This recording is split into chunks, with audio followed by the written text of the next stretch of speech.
The first step towards achieving your dreams is having the right coach. Get the best education with Ayurveda PG Preparation app and make your AIAPGETPSCAMO dreams come true. Download the app now. देखिए, किसी भी परीक्षा में सफल होने के लिए उसके पैटर्न का पता होना आपको जरूरी होता है, क्योंकि हर साल पैटर्न इम्प्रूव होता जाता है। तो इसी परिक्रम को समझने के लिए हम लास्ट ईयर का जो ऑल इंडिया पीजीटी का पेपर हुआ था 2022 का, उसको हल करने जा रहे हैं। और पेपर कैसे हल किया जाता है, पेपर हल करते समय किन चीज़ों का ध्यान देना चाहिए, कौन से देखते जाएंगे। तो आइए स्टार्ट करते हैं। 2022 का पेपर हम लोग सॉल्व करने जा रहे हैं। स्टार्ट करते हैं। पहला क्वेश्चन है, which among the following is not a शब्द बोधक वृत्ति, है ना। तो शब्द के अर्थ को बताने वाली जो वृत्तियां होती है वो 4 होती हैं, और पदार्थ विज्ञान में हमने उनको पढ़ा हुआ है। इनको वाक्यार्थ बोधक वृत्तियां भी कहते हैं। शब्दार्थ को वाक्यार्थ बोधक वृत्ति भी कहते हैं।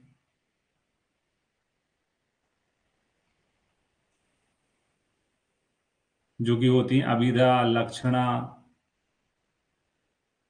अभिधा होती है, उसमें लक्षणा होती है, व्यंजना होती है और तात्पर्यख्या होती है।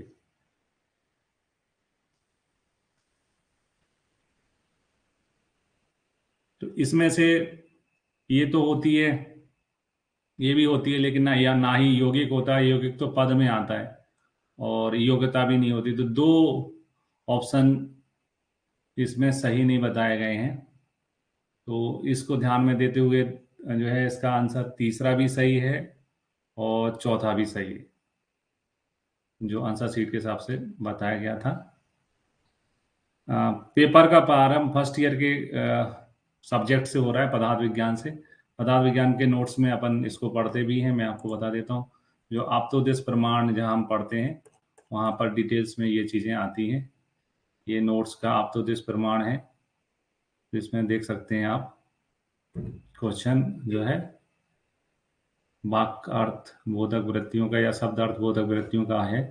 इसमें अभिधा लक्षण आते हैं जो ऑप्शन में है, लेकिन योग्यता जो है वो वाक्य के समूह में आता है, तो ये ऑप्शन में नहीं बनेगा। और जो पद होता है, यौगिक भी पद होता है, तो ये ऑप्शन सही नहीं है।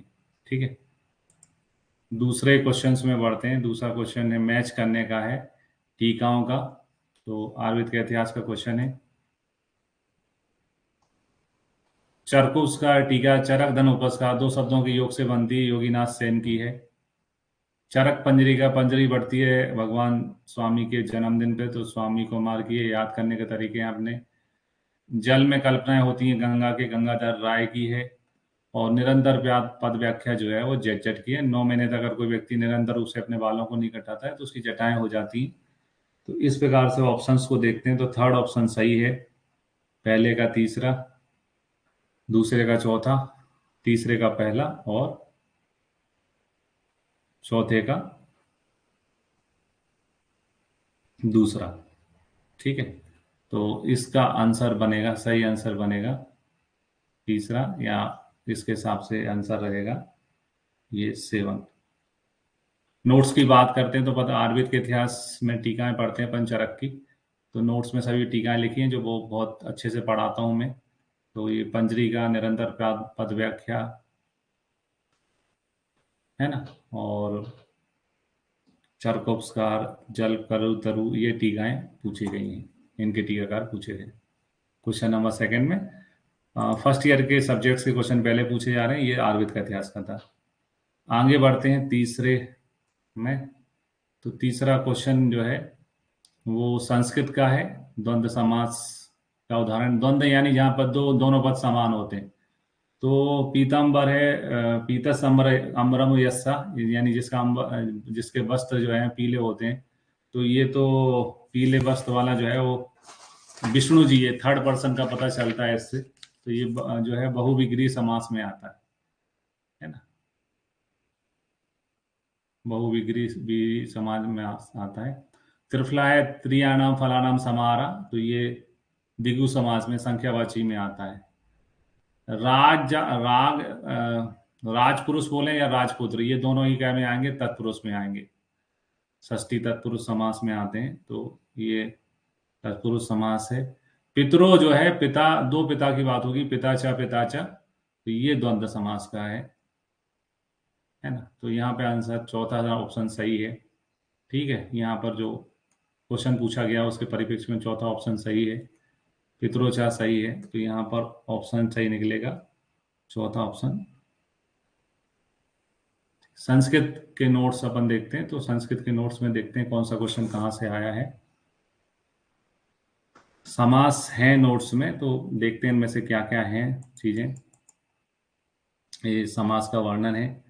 तो षष्ठी तत्पुरुष मैंने आपको बोला था, उसमें राजपुरुष आता है, इसमें राजपुत्र पूछा है, दोनों एक ही चीज होते हैं, एक जैसे ही बनेंगे। इसके अलावा त्रिफला जो है वो द्विगु समास में आता है, देख ही रहे हैं आप। और द्वंद्व समास में ये आता है ना, पिताचा पितरोचा। जैसे माता पिता आता है, माताचा पिताचा, वैसे ही पिता पिता भी आता है।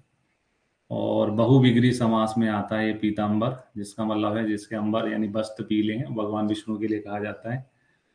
तो फर्स्ट ईयर के सब्जेक्ट चल रहे हैं, एक पदार्थ विज्ञान का था, एक आयुर्वेद का इतिहास का था, एक संस्कृत का है। आगे बढ़ते हैं अगले क्वेश्चन में। तो फोर्थ क्वेश्चन जो है, हाँ, फिजियोलॉजी की जांच से संबंधित है। The test for occult blood is advise in uncontrolled type 2 diabetes. तो जो ओकल्ट ब्लड टेस्ट होता है वो तो फीकल का होता है, फीकल यानी कि मल के स्टूल का होता है, एक प्रकार से कहें, है ना। तो ये तो डायबिटीज के लिए कभी नहीं कराया जाता, स्टूल टेस्ट नहीं कराते अपन कभी भी। पहला तो सही नहीं है स्टेटमेंट। दूसरा, serum creatinine examination is advise in uncontrolled type 2 diabetes, बिल्कुल सही है ना। जब ग्लूकोज थ्रेशोल्ड वैल्यू से ज़्यादा हो जाता है तो यूरिन में भी जो है ग्लूकोज आने लगता है, तब इस कंडीशन बनती है, तो ये सही है। तो इस प्रकार से यहाँ आंसर बनेगा ए और बी। ये असत्य है, ये स्टेटमेंट फॉल्स है, और बी जो है वो सही है। तो चौथा ऑप्शन जो है वो सही कहलाएगा।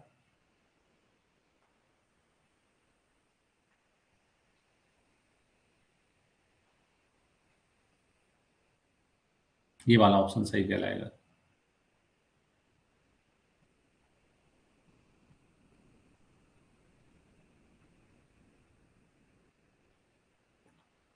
अगले क्वेश्चन में बढ़ते हैं। अगला क्वेश्चन जो है, पांचवा क्वेश्चन, ये फिजियोलॉजी का ही है। फिजियोलॉजी स्टार्ट हो गई, शरीर क्रिया विज्ञान का है।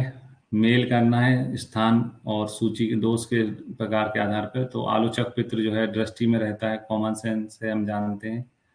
और श्लेष्मक कफ जो है वो संधियों में रहता है। व्यान वायु का स्थान हृदय, वाग्भट ने माना है।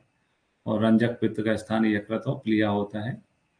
ठीक है, तो इस प्रकार से यहाँ पर पहले का आंसर फोर्थ होगा, फोर्थ। तीसरा वाला सही है, तीसरा जो है ऑप्शन सही है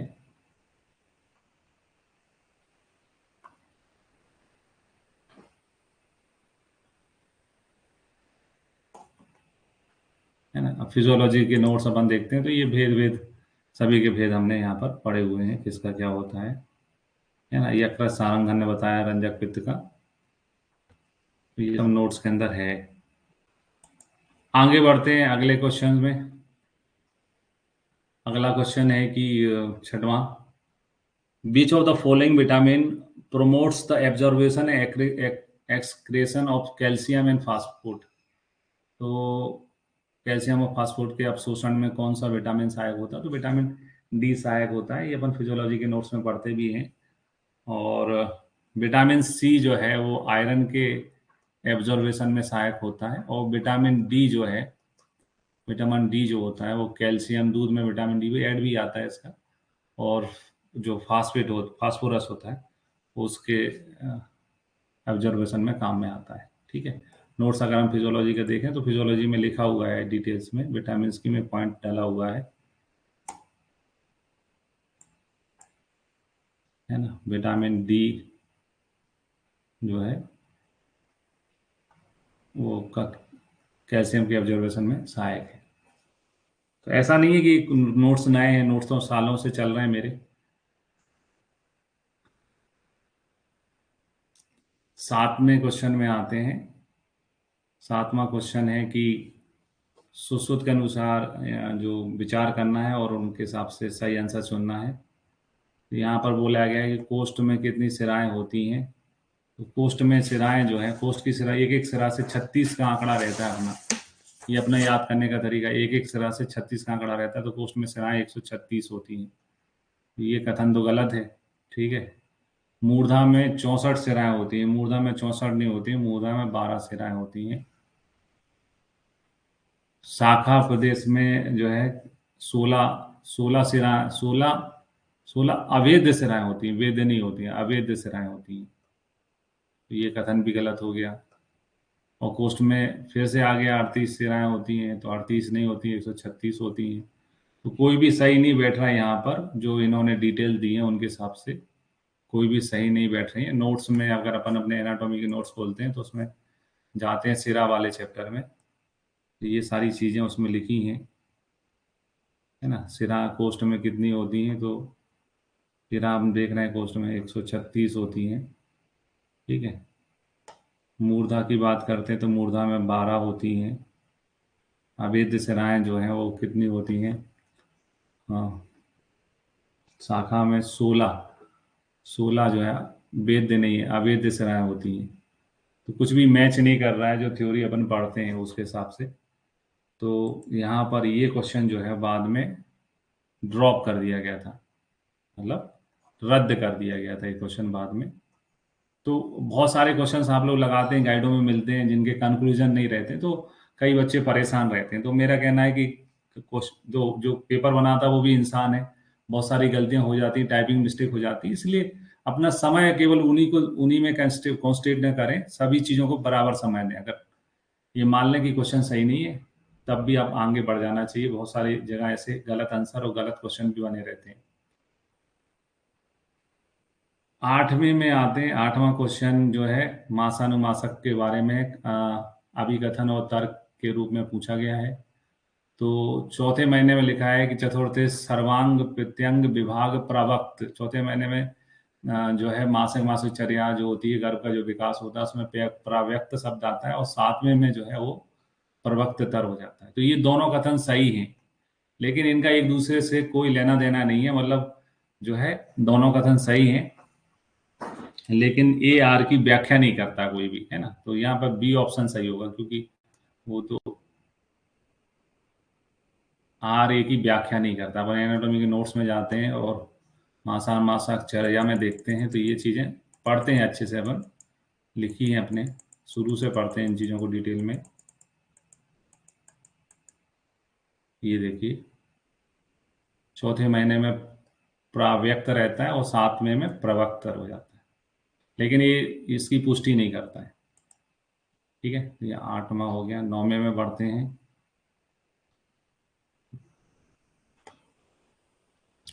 9वां क्वेश्चन है कि सुश्रुत अनुसार सूची 1 और सूची 2 का मिलान कीजिए। तो जो सद प्राण हर मर्म होती है, सद प्राण वही दे पाते हैं जिनके अंदर आग होती है ना। तो असद प्राण मर्म जो है वो आग्नेय होती है। ठीक है। और जो कालांतर होती हैं वो आग्नेय सौम्य होती हैं, कालांतर। ठीक है। शल्य जब तक रहता है तब तक वायु अंदर रहती है। ठीक है। तो विसंलग्न जो है वो वायव्य होती हैं। विसंलग्न क्या होती हैं, वायव्य होती हैं। और वैकल्य गर्भ जो है वो सौम्य होती है। तो इस प्रकार से अगर हम जो देखते हैं तो इसमें ऑप्शन नंबर तीसरा जो है वो सही है। 9वें का आंसर जो है वो तीसरा ऑप्शन सही है। नोट्स में देखते हैं अगर अपन मर्म के, तो ये सारी चीज़ें अब नोट्स में संक्षेप में तालिका बनी हुई है 6वें चैप्टर में। सुश्रुत के जो अपन पढ़ते हैं, सुश्रुत सारी स्थान का।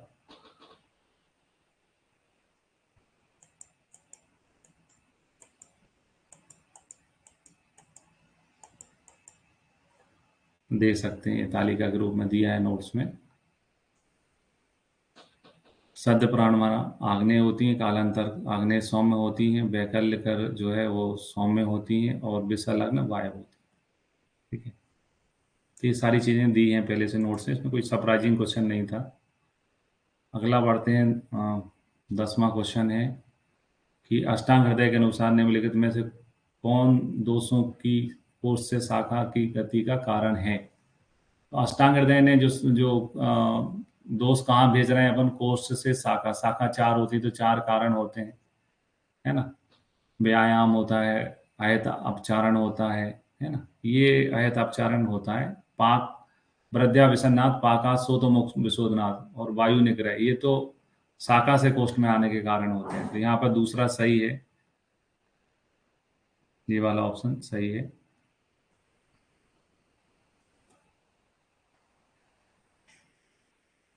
अष्टांग हृदय में हम जाते हैं, 13वें चैप्टर में है ये।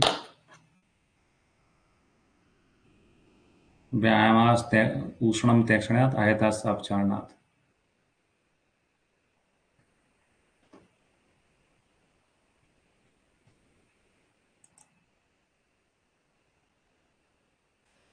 आगे बढ़ते हैं, फिर अष्टांग हृदय के अनुसार सुख विवेक धारण का में जो है का लक्षण नहीं है। तो अष्टांग हृदय ने जो सुख विवेक धारण करने के लक्षण बताया, उसमें सौतु आता है, ज्वर आता है, मूत्र संग आता है, भ्रम नहीं आता, भ्रम क्षुधा पिपासा में आता है। तो ये आंसर सी हो जाएगा, है ना। 11वें का आंसर जो है वो सी रहेगा।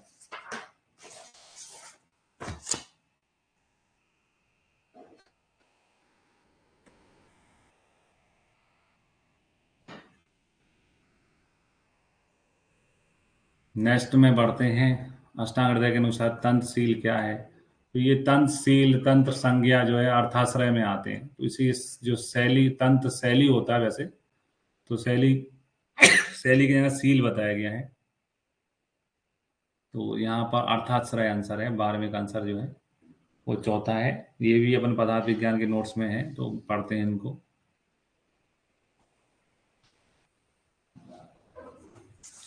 हाँ, तो 12 ही क्वेश्चन थे फर्स्ट ईयर से, मतलब फर्स्ट ईयर का वेटेज जो है, वेटेज जो उसका परसेंटेज है पूरे पाठ्यक्रम में, वो बहुत कम है ना। पूरे क्वेश्चन पेपर में बहुत कम वेटेज है। 13वें क्वेश्चन में आता है, the drug having potential to precipitate टोर से डेट डे पॉइंट्स। तो ये इसका जो ये होता है, इज अ टाइप ऑफ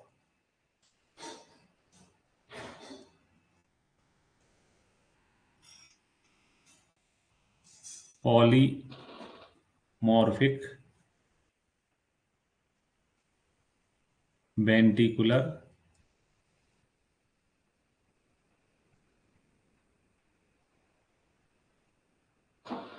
ट्रैकिकार्डिया।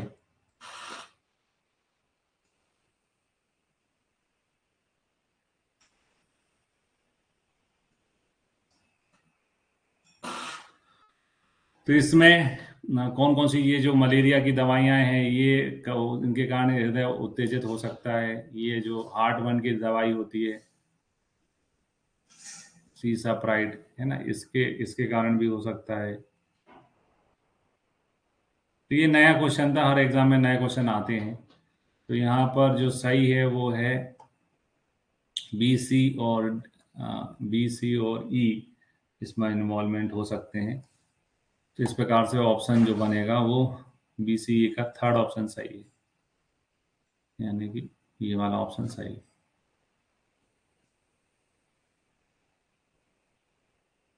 चौथे में आते हैं, भाव प्रकाश के अनुसार किस गंधयुक्त कुमकुम को उत्तम माना जाता है। तो कुमकुम जो है, यानी केसर को ही कुमकुम, केसर एक ही चीज होता है। तो पद्मगंधी केसर यानी कुमकुम जो है वो श्रेष्ठ माना गया है। भाव प्रकाश के नोट्स अगर हम देखते हैं तो उसमें लिखा हुआ है, अपन पढ़ते हैं इस चीज को। भाव प्रकाश संहिता में से आया है।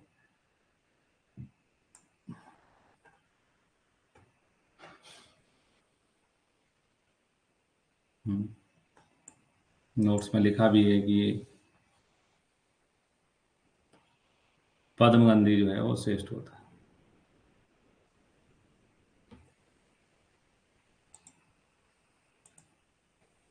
फिर आते हैं अगले क्वेश्चन में। अगले क्वेश्चन में लाने के लिए हैं द्रव्य और उनके लैटिन नेम किससे संबंधित है।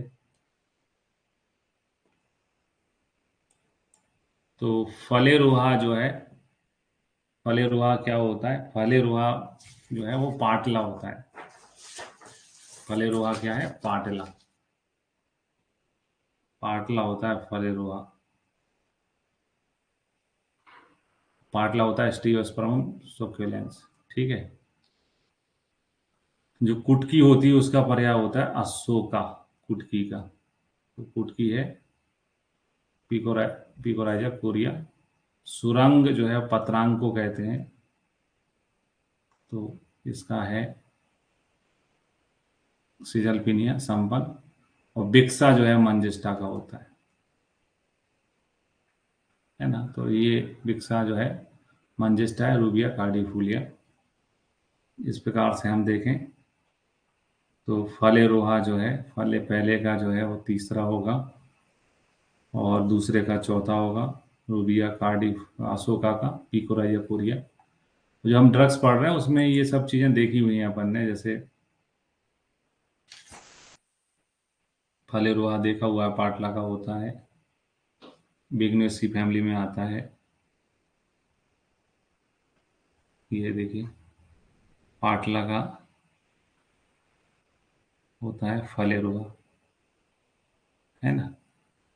और मंजिस्टा होता है बिक्सा। रूबिएसी फैमिली में आता है मंजिस्टा। आर से आएगा रूबिएसी। वो कभी कभी डाउट में आदमी बहुत सारी चीजें पढ़ता रहता है, मैं उसके खिलाफ हूँ। आप एक ही चीज पढ़ें लेकिन 10 बार पढ़ें, नोट्स पढ़ें और 10 बार पढ़ें। ये बिक्सा है ना, इतने से तो कोई भी क्वेश्चन सही हो जाता है। मंजिस्टा को बिक्सा कहते हैं। इस प्रकार से, है ना। फलेरोहा अगर अपन को आता है, पाटला का, बिक्सा आता है, मंजिस्टा का, इसी से आप सही कर लोगे।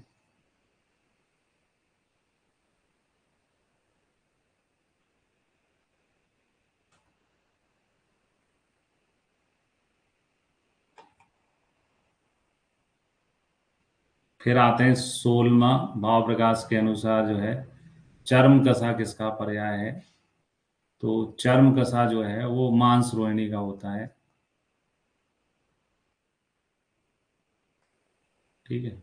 और मांस रोहिणी को इंडियन वुड ट्री कहते हैं। Indian wood tree, red wood tree कहते हैं। तो यहाँ पे आंसर पहला सही है। ठीक है। नोट्स में अपन देख सकते हैं, मांस रोहिणी अपने ड्रग्स जो पढ़ते हैं उसमें है, 209 नंबर पे है। ये पूछा है मांस रोहिणी का। तो डीपनेस समझना है, द्रवगुण डीप पूछी जाती, हल्की नहीं पूछी जाती। मांस रोहिणी पूछा है, मांस रोहिणी का पर्याय चर्म कसा है। और द्रवगुण जो मैंने पढ़ाए हैं तो वहां पर आपको ये भी पढ़ाते हैं इंग्लिश नेम। इंग्लिश नेम में मांस रोहिणी का रहता है इंडियन वुड ट्री, है ना। तो नोट से बाहर नहीं आया, डीप आया है पर नोट से बाहर नहीं। ठीक है। आगे बढ़ते हैं 16वां के बाद में 17वां देखते हैं। 17वां भी फैमिली के रूप में पूछा गया है, तो अपन इसीलिए फैमिली के क्रम में ही पढ़ते हैं। इरिथेना इंडिका जो है वो पारिभद्र है। पारिभद्र की फैमिली भी पढ़ ही रहे हैं अपन, फेबेसी फैमिली होती है। पारिभद्र की फैमिली फेबेसी है। तो पहले का जो है दूसरा होना चाहिए। पहले का दूसरा दो में है, तो एक ही में है ना। और जो है ये चमेली होती है।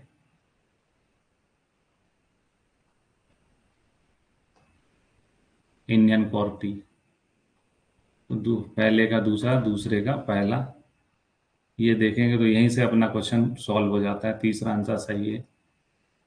सारा आना जरूरी नहीं है आपको। द्रवगुण में अगर A to Z नहीं आता तो भी आप सही आंसर पे पहुंच जाते हो। ठीक है।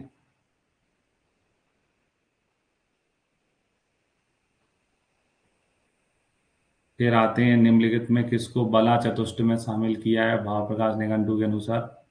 तो ये तो अपने फंडे का क्वेश्चन है, तो ऐसी चीजें तो कभी गलत होती ही नहीं है। बला चतुष्ट में बला आती है और मान आता है। बला का मान, मान का मतलब इसमें महाबला आती है। आ का मतलब अति बला आती है। और नाम वाला आती है। तो बाकी सबके पर्याय लिखे हैं, राजबला इसमें नहीं आती है, तो यहाँ पे आंसर ऑटोमेटिक क्या हो जाएगा, राजबला आंसर हो जाएगा, राजबला नहीं आती है। तो 18 का आंसर क्या निकलेगा, तीसरा, है ना, राजबला इसमें नहीं आती है। द्रवगुण डीप आता है, इस चीज को आपको समझना चाहिए, हल्का नहीं आता है। फिर आए चरक संहिता के अनुसार वमन के लिए गरागरी, गरागरी भी पर्याय पढ़े थे अपन ने, कुकर बेटीज फैमिली, उसमें आया था। गरागरी जो है वो देवदाली जीमू तक का है। जीमू तक के क्या काय में आता है, फल, फल जो जो जितने बामक हैं वो फल होते हैं। तो ये तो नहीं हो सकता, मूल पत्र, पुष्प पत्र भी नहीं हो सकता। अब आते हैं फल, पुष्प, फल, मूल। मूल तो यूज होता ही नहीं है जीमू तक का, तो यहाँ आंसर ऑटोमेटिकली सी सही हो जाएगा, फल और पुष्प। कॉमन सेंस से भी आप सही कर सकते हो, है ना। यहाँ पे आंसर सी सही हो जाएगा, फल और पुष्प।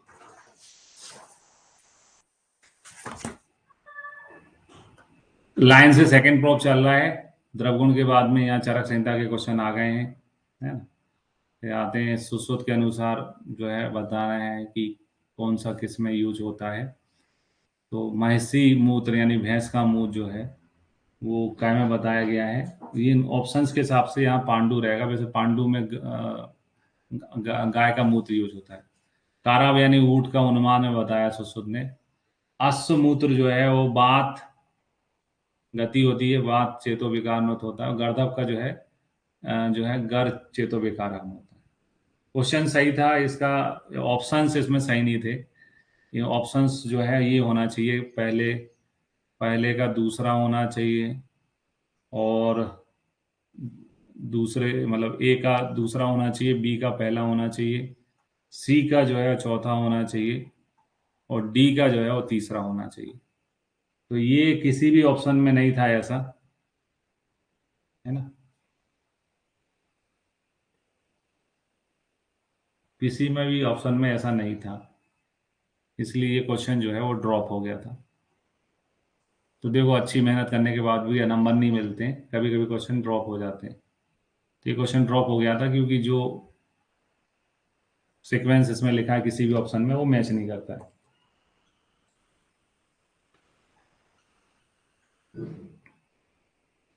अब आते हैं 21वें क्वेश्चन में। तो 21वां क्वेश्चन है, सुश्रुत के अनुसार निम्नलिखित में से कौन सा शाक गर्दोषर होता है। तो गर्दोष, कोई कोई क्वेश्चन नए बनाए जाते हैं, और शाक वर्ग में अपने नोट्स में नहीं लिखा है ये सुश्रुत के।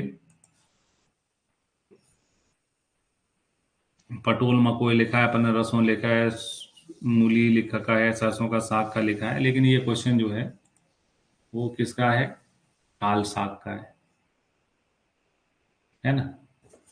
तो इसका आंसर जो है वो है काल साग।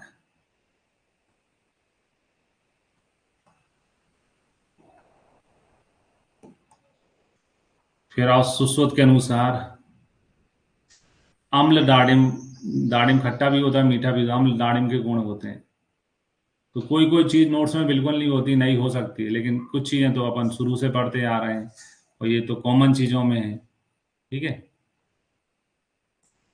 ये देखो, फल वर्ग में अपन ने इसी के बारे में लिख रखा है, दाड़िम यानी अनार के बारे में लिख रहा है, अनार का ही पूछा गया है यहाँ पर कि खट्टा अनार कैसा होता है, अम्ल अनार जो है वात का नाशक होता है। तो ये नोट्स का क्वेश्चन है, बन ही जाएगा अपने आप ऑटोमेटिक, है ना। क्या होता है, वात कफ सामक होता है।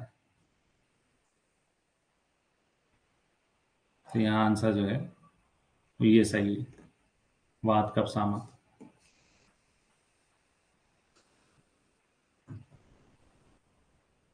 फिर आते हैं 23वां में जोड़ी बनाना है ड्रग्स, यानी कि जो टॉक्सिक ड्रग होती हैं और उनके कंपोनेंट की। तो भल्ला तक का है, भल्ला तक को सेमी कार्पोल कहते हैं, तो पहले का तीसरा होना चाहिए, ठीक है। भल्ला तक का, गुंजा को एवरेस्ट पिक्टोरियस कहते हैं, एवरेन होना चाहिए। लांगली में कोल्चिसिन होता है, कुचला में ब्रोसीन होता है। तो ये इस टाइप से पहले का जो है तीसरा, पहले का तीसरा, पहले का तीसरा, चौथे का दूसरे का चौथा, ये वाला सी ऑप्शन जो है सही है ना। लांगली का कोल्चिसिन और कुचला का ब्रूसिन, ये वाला ऑप्शन सही है। ये वाला ऑप्शन सही है यहाँ पर तीसरे का।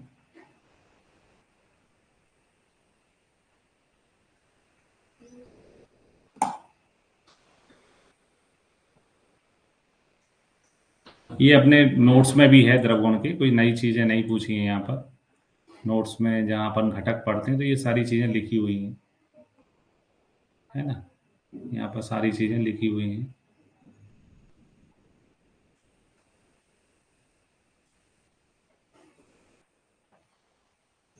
बाला तक है, जैसे सेमी कार्पोल है, सब लिखा हुआ है।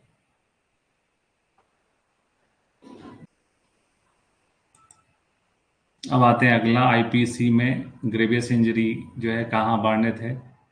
इसका सही आंसर है 320 में ड्रेफिनेस ग्रेवियस इंजरी का वर्णन मिलता है। नोट्स में देख सकते हैं अपन व्यवहार आयुर्वेद के।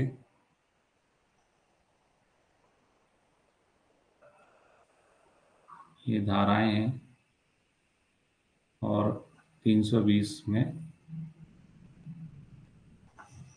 ड्रेफिशियस ग्रेवियस इंजरी का बारे में बताया गया है।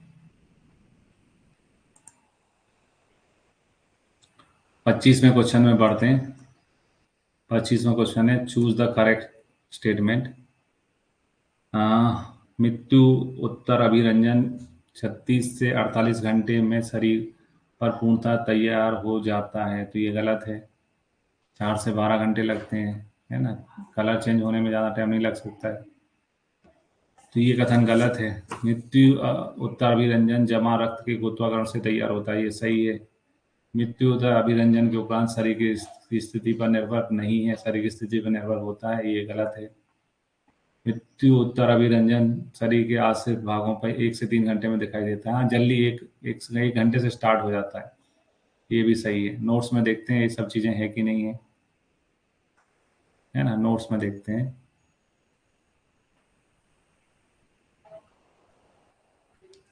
तो नोट्स में ये चीजें लिखी हुई हैं कि मृत्यु उत्तर अभिरंजन जो है 1 घंटे बाद स्टार्ट हो जाता है, 4 से 12 घंटे में पूर्णतः प्रकट हो जाता है। तो इन पॉइंट्स के आधार पे अपन जो है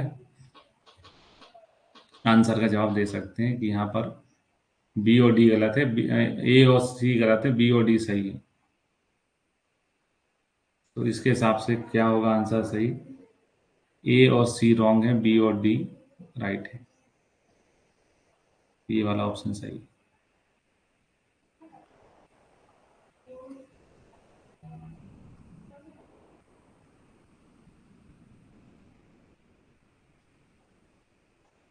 अगला बढ़ते हैं। चारक के अनुसार तक्र के कितने भेद बताए? तो चारक ने अर्श अर्श चिकित्सा चैप्टर में, है ना, अर्श चिकित्सा में जो है माना है कि तक्र काम करता है, तक्र के 3 भेद बताए। तो यहाँ पर आंसर 3 होगा।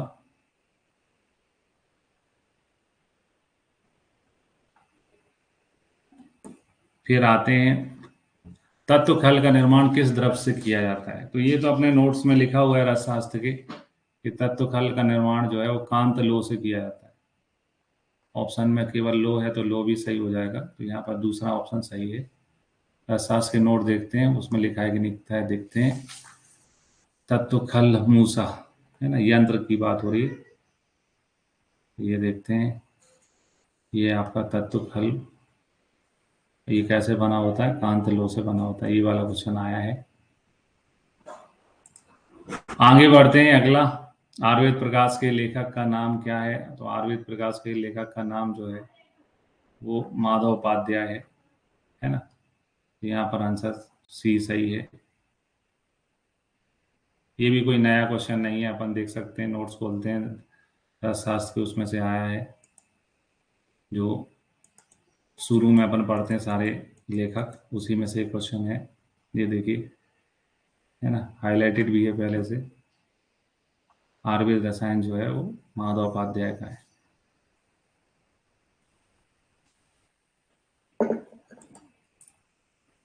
फिर आते हैं अगले क्वेश्चन में। अगला क्वेश्चन है 29th।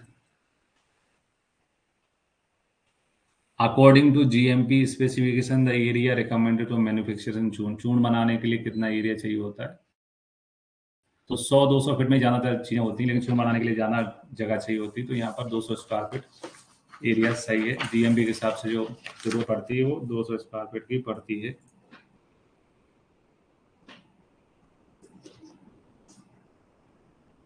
ये ऑप्शन सही है।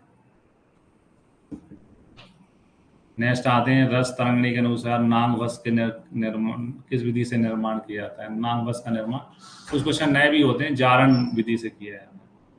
ये नोट्स में नहीं है, लेकिन कॉमन सेंस से लगाया जा सकता है। ये जारण विधि से किया जाता है।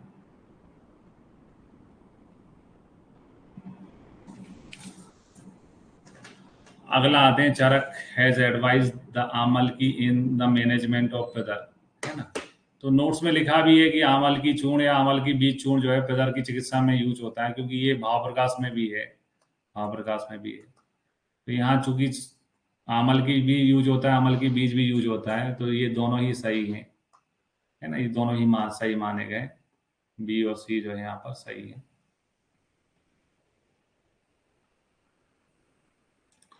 32वें में आते हैं, सारंगधर के अनुसार मान परिभाषा के संदर्भ में कौन सा द्रोण का पर्याय नहीं है?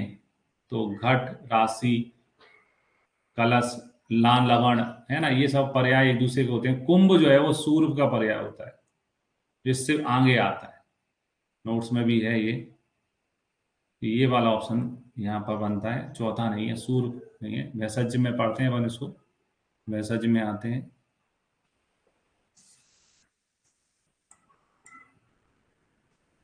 तो ये मान वाले प्रकरण में पढ़ते हैं अपन, है ना। तो मान वाले प्रकरण में देखते हैं, ये जो है कुंभ जो है वो सूर्य का पर्याय होता है।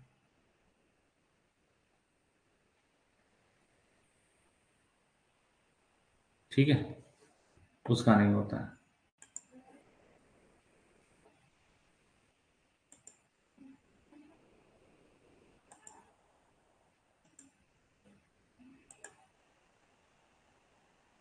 ये सारा पेपर पिछले 4 साल की नेशनल टेस्टिंग एजेंसी की वेबसाइट पर डले हैं, तो वहां से आप उसको डाउनलोड कर सकते हो।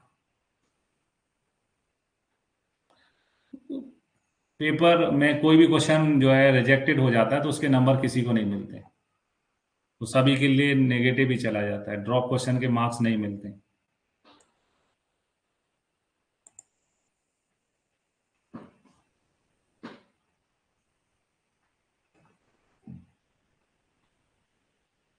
थर्टी थ्री आते हैं, रस भागवत के अनुसार किस मूसा का प्रयोग पोटली रस बनाने के लिए किया था? तो अपना फंडा है, याद करते समय बताता हूँ, पक्क पोटली, है ना, पक्क पोटली। यहाँ आंसर जो है पक्क मूसा है, नोट्स में है ये। शास्त्र में अगर अपन देखें अपने नोट्स में, तो ये मूसा वाले प्रकरण में दिया हुआ है ना। ये देखें, पक्क पोटली, पक्क जो है मूसा पोटली रस बनाने के लिए होती है। आगे बढ़ते हैं, 34वां, क्रमशः सेकंड क्रॉप के चल रहे हैं यहाँ पर, और सारंगधर के में वर्णित सड़ंग पानी के घटक, है ना। तो सड़ंग पानी में का अपना याद रखने का तरीका है, उसका यानी उसीर, प्यारा यानी पित्त पावड़ा, एसएमएस चाहिए, यानी एसएमएस का मतलब होता है सुंटी, मुस्तक, उसीर, और चंदन, है ना, एसएमएस चाहिए, सुगंध वाला और चंदन। तो ये बी वाला यहाँ पर, मुस्तक, परपट, उसीर, चंदन, उदीच कहते हैं सुगंध वाला को, ये वाला सही है।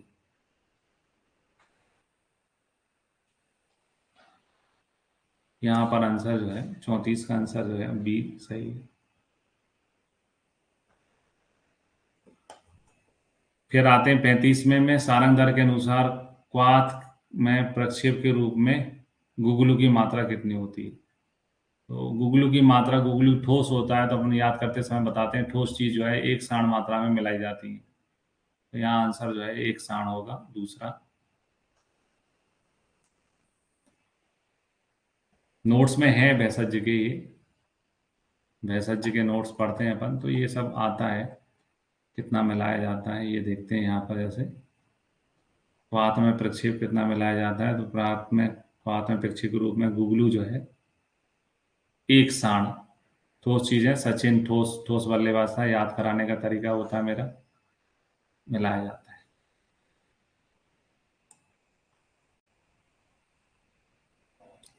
अगला जोड़ी बनाने के रूप में है, चरक का क्वेश्चन है ना। चरक संहिता क्योंकि सेकंड प्रॉप के सिलेबस में रहती है, तो उसके हिसाब से क्वेश्चन बन रहे हैं सेकंड प्रॉप के हिसाब से। और पदार्थ विज्ञान में भी पढ़ते हैं इसको, है ना। धृति का होता है आलवल्यम, जिसमें धृति होती है निश्चित बुद्धि होती है, उसमें लालच नहीं रहता। मेधा का होता है ग्रहण शक्ति। द्वेष वाले व्यक्ति के अपन प्रति यानी एंटी चलते हैं। और क्रोध जो है जिससे करते हैं उसमें अभिद्रोह होता है। तो यहां पर आंसर जो बनेगा वो बनेगा सेकंड, है ना, ये वाला सही है।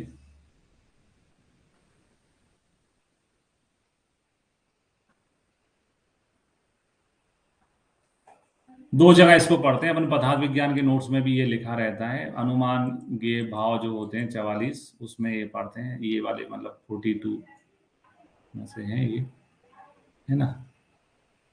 द्वेष का जो है वो प्रतिषेध होता है, मेधा का ग्रहण करना होता है, ठीक है। धृति का आलोल्यम रहता है, और क्रोध का जो है अभिद्रोह होता है, ये पूछा गया। ये सारी चीजें पहले से ही नोट्स में है, और पहले से भी क्वेश्चन ही पूछे जाते रहे हैं। फिर आओ चरक के अनुसार शरीर वृद्धिकर भाव, है ना। तो ये चरक शारीर अध्याय 6 का है। शरीर वृद्धिकर भाव जो है वो 4 बताए गए हैं, जिसका फॉर्मूला है आकाश, है ना। आकाश यानी ए से आता है आहार सौष्ठव, के से आता है कालयोग, एस से आता है यहाँ पर सुभाव संसित, और ए से आता है आविर्भाव। आकाश फॉर्मूला रहता है। यहाँ पे आंसर जो है क्या है, दूसरा आंसर सही है।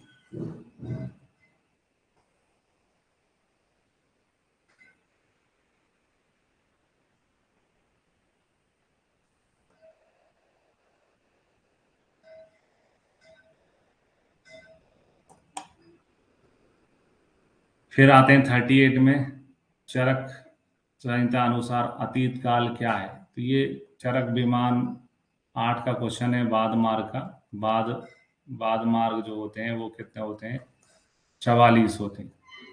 और ये अतीत काल जो है वो 44 में से 33 नंबर पे आता है, ठीक है। 37 नंबर पे आता है। तो ये क्या है, बाद मार्ग।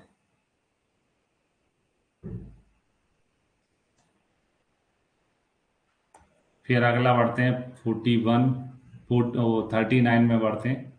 39 है, माधव अनुसार जरो विवर्णता शूल हृदय रोगा सदनम भ्रमा भक्त द्वेषो अतिसार किसका लक्षण है।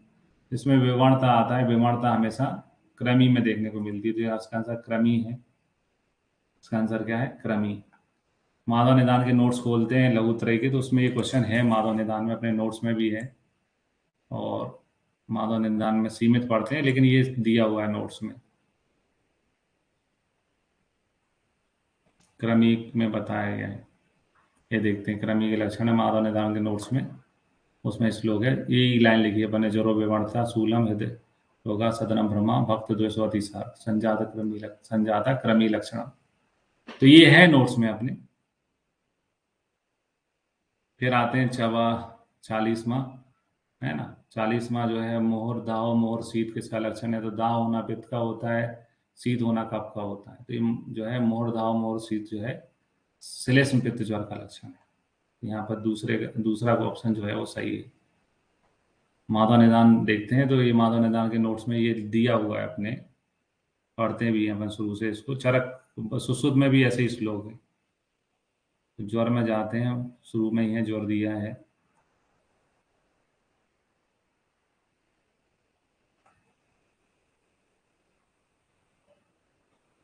तो ये देखिए, ये वाला क्वेश्चन पूछा है माधव निदान में से, मोर दाहो मोर शीतम श्लेष्म पित्त ज्वर आकृति। है ना, माधव निदान के नोट्स में से है ये, माधव निदान के नाम से ही आया है।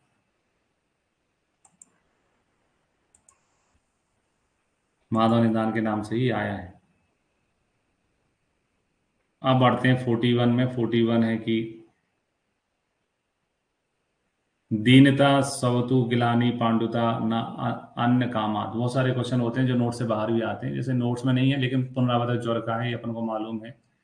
चरक चिकित्सा अध्याय 3 जो है, जो ज्वर चिकित्सा अध्याय है, उसका श्लोक नंबर है 337, है ना, वहां से क्वेश्चन आया है, पुनरावर्तक ज्वर का है ये।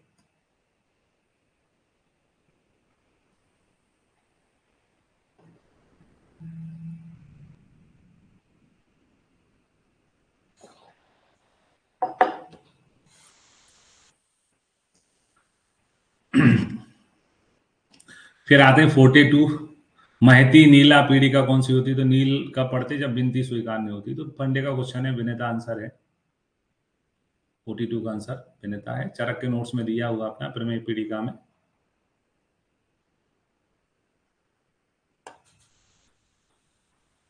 अगला मैच करना है, ज्वर के बारे में है, माधव निदान का है। विषम ज्वर हमेशा वातज होता है, तीक्ष्ण ज्वर हमेशा पित्तज होता है, स्थिमित ज्वर कफ होता है, और नित्र मंद जो होता है जो वो वात वलासक होता है ना। वो कौन सा होता है? वात वलासक होता है। तो यहाँ पर इस ऑप्शन को देखते हुए पहले का चौथा और दूसरे का दूसरा, सेकंड ऑप्शन सही हो जाएगा, ये ऑप्शन सही है। फिर आओ माधव निदान के अनुसार व्यंग रोग जो है कैसे संबंधित है? तो व्यंग जो है मुंह में होता है ना, मुंह के अतिरिक्त नीलिका कहते हैं उसको, तो मुख सही आंसर है। क्षुद्र रोगों में पढ़ते हैं अपन, सुश्रुत के और माधव के क्षुद्र रोग समान बताए गए हैं, इसका आंसर मुख है। फिर आते हैं 45वां वही कथन और तर्क के पे आधारित क्वेश्चन है। इसमें कहा है कि कथन ये है कि प्रमेय के संदर्भ में कि 10 प्रकार के कफज प्रमेय होते हैं, 6 प्रकार के पित्तज होते हैं, 4 प्रकार के वातज होते हैं, सही कथन है। का कारण दिया हुआ है कि समक्रियत्वात होने से कफज प्रमेय साध होते हैं, विषम क्रियत्वात होने से पित्तज प्रमेय याप होते हैं, और माहित्यिक होने से वातज प्रमेय असाध्य होते हैं। तो ये दोनों ही कथन सही है और स्पष्टीकरण भी सही है, ये आर का सही स्पष्टीकरण है, तो पहला ही ऑप्शन सही हो जाएगा, है ना। ये आर दोनों सही है और आर एक ही सही व्याख्या है। फिर आते हैं 46 में। 46 में भी मैच करने के लिए बोला है, चरक के अनुसार क्वेश्चन है, चरक बहुत ज्यादा आती है, चरक के हिसाब से या काय चिकित्सा अपन मान लें। तो ये क्षुद्र कुष्ठ के हिसाब से हम पूछ रहे हैं, क्षुद्र कुष्ठ में, है ना, जैसे अपन कुष्ठ पढ़ते हैं तो ये क्षुद्र पामा सांस होती है ना, पामा सांस होती है, विस्फोट में तनु त्वचा होती है, यही क्वेश्चन इसमें बना के पूछे गए हैं। तो ये श्वेत अरुण, इसको सांस कहते हैं, पामा सांस को कंडू है, ये पहले का पहला सही है। कंडू स्फोट जो है चर्मदल में मिलते हैं, कंडू स्यावा पीढ़ी का विचर्चिका है ना, और तनु त्वचा विस्फोट में मिलती, तो इसका 1 2 3 वाला सीधा सीधे इस सबके ऑप्शन दिए हैं, पहला ही ऑप्शन सही है।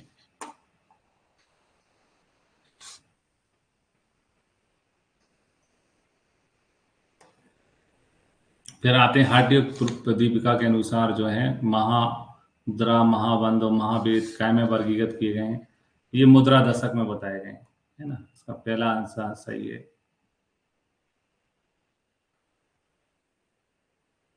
48 में आते हैं, तो 48 में भाव प्रकाश के अनुसार तक्र और उनके अनुपान बताए हैं, इनको देखते हैं। तक्र और उनका अनुपान सुश्रुत में तो बताया गया, लेकिन सुश्रुत से थोड़ा देखते हैं, डिफरेंट है। अम्ल तक्र सुंठी सेंधव, सेंधव जिसमें मिला है वो अम्ल है, वो वात अग्नि में काम में आएगा। स्वादु तक्र है तो स्वादु मधुर है तो पित्त में काम में आएगा। त्रिकटु हमेशा कफ में काम में आता है, तो ये वाला हो जाएगा तीसरे का। कॉमन सेंस से ज्यादा कठिन नहीं है, आराम से आंसर ढूंढा जा सकता है। तो यहाँ पर आंसर जो है इस मैच के हिसाब से देखेंगे तो थर्ड वाला आंसर सही है। पहले का दूसरा दूसरे का पहला, है ना, ये वाला सही है। फिर आते हैं 49 में। 49 है, निम्न पर विचार करिए। भाव प्रकाश के मतानुसार सुख निद्रा के लिए सोने के लिए बीज पूर्व दल चूर्ण को शहद के साथ चाटना चाहिए। बिल्कुल सही है। भाव प्रकाश के अनुसार व्यंग बलि पलित वीनस रोग की मुक्ति लिए 3% जल नासा से लेना चाहिए। सही है। भाव प्रकाश के अनुसार 8% जल उषा जहाँ पान करना चाहिए। गलत है।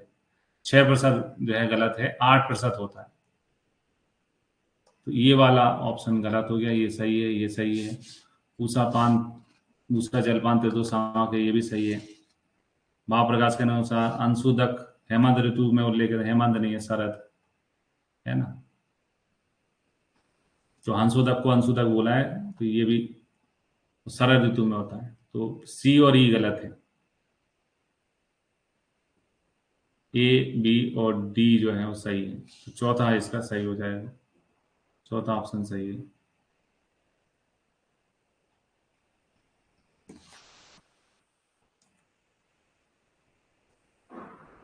ये लिखा हुआ है अपने भाव प्रकाश के नोट्स में, कितना पीना चाहिए दिया हुआ है, लघुत्रयी में देख सकते हैं अपन।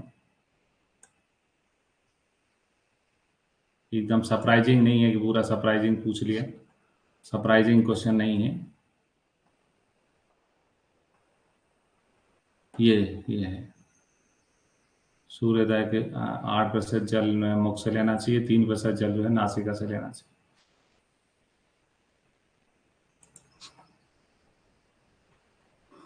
पचासवें में आते हैं, कोविशील्ड टीकाकरण के बाद में एंटीबॉडी का सुरक्षात्मक स्तर आमतौर पर कितने टाइम में विकसित होता है। After Covishield vaccination the protection level of antibody are generally develop. 2 हफ्ते लगते हैं भैया, 2 हफ्ते में डेवलप हो जाता है। तो यहाँ पे आंसर सेकंड सही है, 2 weeks after second dose. HIV में विंडो पीरियड कितना होता है, तो HIV में विंडो पीरियड थोड़ा ज़्यादा होता है ना, 2 से लेके 12 सप्ताह तक होता है। तो यहाँ पे चौथा आंसर सही है।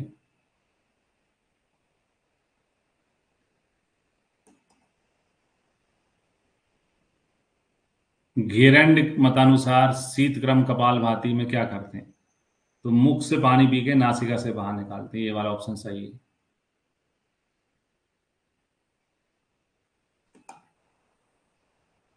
54 में आते हैं, सुश्रुत के मतानुसार पूछा गया, निम्नलिखित में कौन सा तथ्य सही है।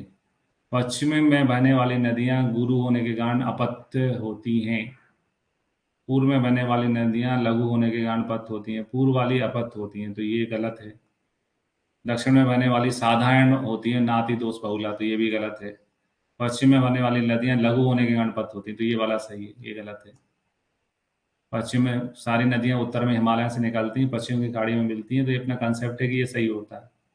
और जो जैसे नर्मदा और ताप्ती हैं विपरीत बहती हैं, वो गुरु होती हैं, वो पूरब की ओर जाती है, नर्मदा ताप्ती।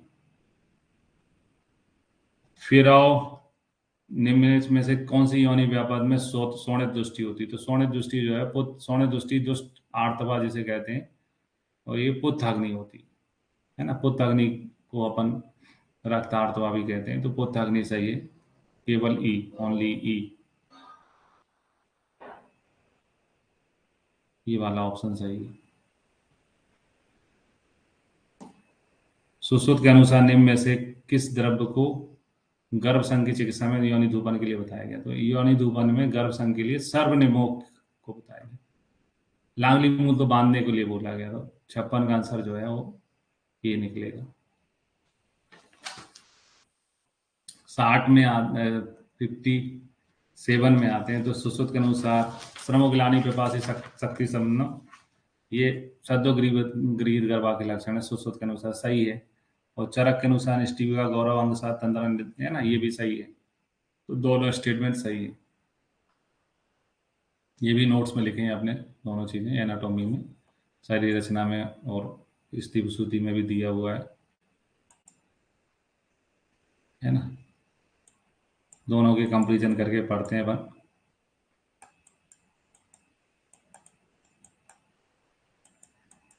ये देख, ये चरक के हैं और ये सुश्रुत के हैं, यही पूछ रहे हैं वो।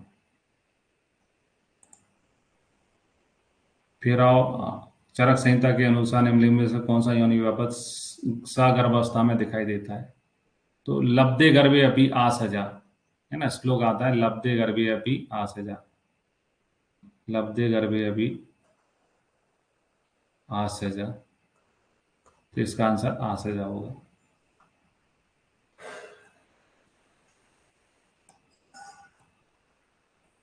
फिर स्टेटमेंट, चरक ने 8 प्रकार के क्षीर दोष बताए, सही है। स्तन दोष 8 बताए। घन क्षीर, उष्ण क्षीर, अल्प क्षीर, अम्ल क्षीर, क्षार क्षीर, ये हारित के हैं, ये चरक के नहीं है, तो ये सही है, ये गलत है। तो पहला कथन सही है और तीसरा जो है, पहला सही है और तीसरा गलत है, दूसरा गलत है, ये सही है, तीसरा ऑप्शन सही है। फिर आते हैं 60, कील, प्रतिकूल, बीजक, परेगे, मूड गर्भ के प्रकार हैं जो सुश्रुत ने बताया, सुश्रुत ने बताया वो योग रत्नाकर ने बताया, तो यहाँ पर दोनों ही ऑप्शन सही हो जाएंगे, सुश्रुत भी सही है, योग रत्नाकर भी सही है, इसलिए ठीक है। तो इसमें इतना ही, अगले में अपन दूसरा उसका सेकंड पार्ट सॉल्व करेंगे। अगर आपको हमारा वीडियो पसंद आया तो इसे लाइक करें और हमारे चैनल को सब्सक्राइब करें। वीडियो को अंत तक देखने के लिए आपका बहुत बहुत धन्यवाद।